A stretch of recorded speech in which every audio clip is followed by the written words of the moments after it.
আওয়ামী লীগ সরকারের পতনের আগ মুহূর্তেও সেন্ট মার্টিন ইস্যুতে ব্যাপক কথা হচ্ছিল। সাবেক প্রধানমন্ত্রী শেখ হাসিনা বারবার বলছিলেন যে সেন্ট মার্টিনে মার্কিন যুক্তরাষ্ট্র একটা নৌঘাঁটি করতে চায়, আর শেখ হাসিনার সরকার সেটাতে রাজি হয়নি, যার কারণে তাকে ক্ষমতা থেকে সরিয়ে দেওয়ারও ষড়যন্ত্র চলছে। এরপর বৈষম্য বিরোধী আন্দোলন, এক দফা আন্দোলনের মাধ্যমে পতন হয়েছে হাসিনা সরকারের।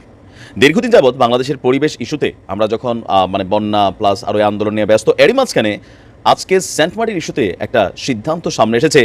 জনমনে প্রশ্ন যে কেন বাংলাদেশের ইতিহাসে প্রথমবারের মতন সেন্ট মার্টিন ঘিরে এত রেস্ট্রিকশন তৈরি করা হয়েছে। আগের মতন আপনি চাইলে আর সেন্ট মার্টিনে ঘুরতে যেতে পারবেন না। এই জন্য আপনাকে করতে হবে নতুন সিস্টেমে নিবন্ধন, মানে রেজিস্ট্রেশন করতে হবে। তারপরে রেজিস্ট্রেশনের অনুমতি যখন মিলবে বা একটা প্রসিডিং হবে, দেন আপনি যেতে পারবেন সেন্ট মার্টিন। তবে এই নিয়ে টেনশনের কিছু নাই, এখানে ভিন্ন আরেকটা ইস্যু, কোনো মার্কিন সামরিক ঘাঁটি অথবা ওইরকম কিছু না।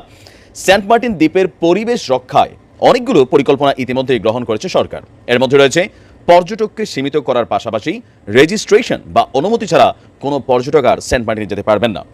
আপনার আজকে কক্সবাজার শহরের একটি হোটেলের সম্মেলন কক্ষে সেন্ট মার্টিন দ্বীপে সিঙ্গেল ইউজ প্লাস্টিক ব্যবহার বন্ধে কনসালটেশন সেমিনারে সভাপতির বক্তব্য রাখতে গিয়ে পরিবেশ অধিদপ্তরের মহাপরিচালক ডক্টর আব্দুল হামিদ তিনি এই তথ্য দিয়েছেন।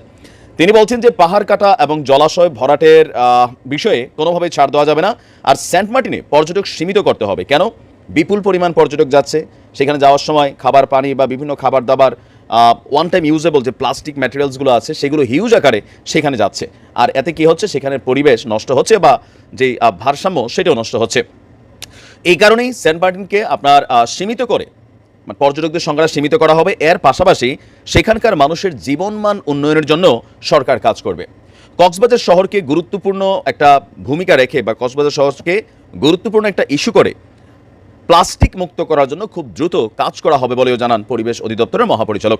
এই সময় সাগরকে প্লাস্টিক মুক্ত রাখতে তিনি সকলের সহযোগিতাও কামনা করেন। বাট সহযোগিতা পাবে না, বাঙালি বড় আমরা ধরেন আবর্জনা প্রিয় জাতি। বিদেশে থাকাকালীন আমরা সব কিছুই মানি, কিন্তু দেশে গেলে আমাদের রুলস টুলস সবই চেঞ্জ হয়ে যায়। তো সেন্ট মার্টিন ইস্যুতে এই পর্যটক ইস্যুটাকে কেন্দ্র করে অনেকেই বিরূপ প্রতিক্রিয়া দিয়েছেন, মনে করছেন যে না ভাই আমি যাওয়ার সময় আগে, বাট আমি মনে করি এটা খারাপ না, ভালো। একদিকে ভালো কেন, যে গণহারে সেখানে যাওয়ার যে ইস্যুটাতে পরিবেশ যে নষ্ট হচ্ছে, বাংলাদেশের একমাত্র প্রবাল দ্বীপ এটা। এখন এর পাশাপাশি ভেতরে আর কি কি এখানে পরিবর্তন আনবে, বা আমরা দেখেছি যে সেখানে বেনজিরের কটেজও তৈরি হয়েছিল, আরও কার জানি কটেজ ফটেজ এরকম জায়গাটাকে কিনা সেটাকে বিশ্রী একটা অবস্থা তৈরি করা হয়েছে।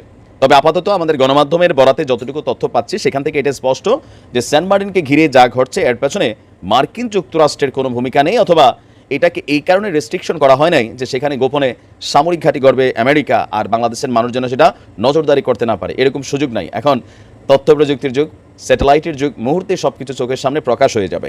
তো যাই হোক, উদ্যোগ সুন্দর, এখন বাস্তবায়ন করতে পারলেই ভালো। আসসালামু আলাইকুম।